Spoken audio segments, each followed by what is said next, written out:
दोस्तों नमस्कार। I hope कि आप अपने एग्जाम की तैयारी बहुत ही डेडिकेशन से कर रहे होंगे।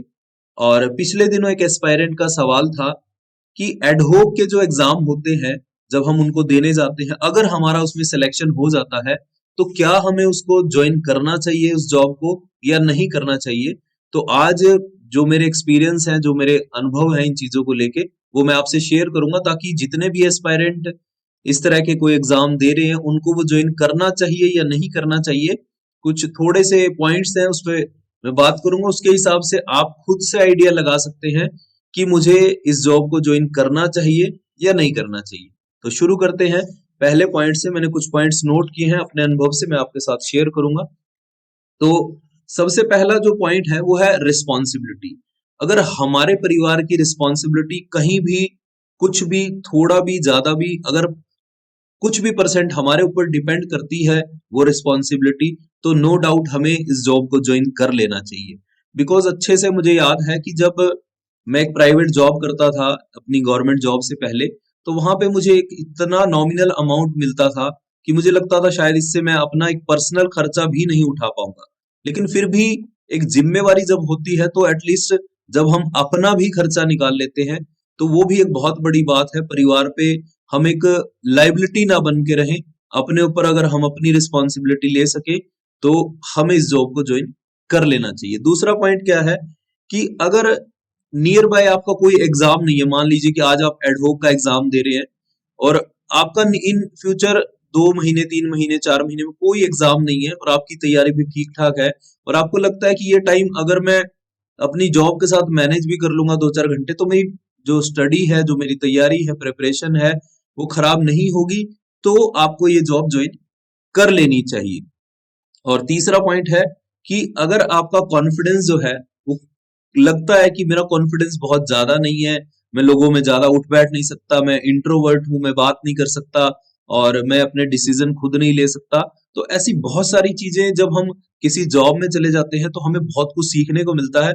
और आई होप कि जितने भी एस्पायरेंट एडहॉक की जॉब करते होंगे या जिन्होंने अभी ज्वाइन किया होगा तो इन चीजों को फील कर रहे होंगे कि हाँ, कॉन्फिडेंस तो बढ़ता है अगर हम लोगों में उठते बैठते हैं, व्यवहारिक ज्ञान बढ़ता है।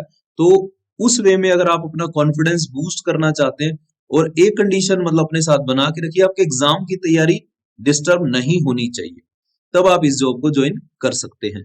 चौथा पॉइंट क्या है, अगर आप अपने कंफर्ट जोन को छोड़ना चाहते हैं, क्योंकि कई बार ये होता है ना कि बस एक ही रूटीन में पड़े हुए हैं हम बहुत लंबे समय से और हम उससे निकलना चाहते हैं, कुछ कंफर्ट जोन से निकल के कुछ अपने ऊपर ऐसी जिम्मेवारियां डालना चाहते हैं जिससे लगे कि हाँ, मैं जीवन में कुछ कर सकता हूं, तो आपको ये जॉब ज्वाइन कर लेनी चाहिए।